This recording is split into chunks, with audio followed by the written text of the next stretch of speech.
It happened this week. The passing of two giants of two very different fields. Oscar Niemeyer, Brazil's great modernist architect, died Wednesday in Rio de Janeiro at the age of 104. Niemeyer disdained straight lines in favor of curves, inspired, he once said, by the curves of Brazilian women on Copacabana Beach.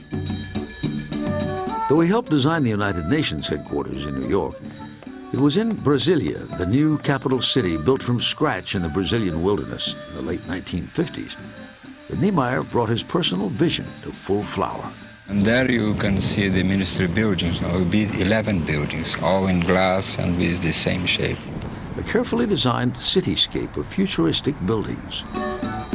Officially opened in early 1960, Brasilia has had its share of critics over the years, but Niemeyer always defended his overall creation, saying his buildings were meant to be spectacular, leaving those who viewed them touched and enthused.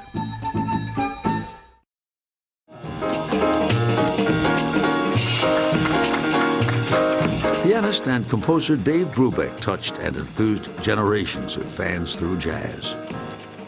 A California native and a veteran of World War II, Brubeck went on to form a highly successful jazz quartet. He made the cover of Time magazine in 1954. And in 1959, he and his quartet released Time Out with its signature tune Take 5, the first jazz album to sell 1 million copies. Brubeck and company were masters of improvisation, the goal of which he explained to Walter Cronkite in a 1961 interview. Well, what is the goal of improvisation? To search out and to push yourself as far as possible. Brubeck was an ambassador for American music in countless overseas tours, with one of his performances even helping to break the ice at the Reagan-Gorbachev summit in Moscow in 1988, as he recalled years later for our Tracy Smith.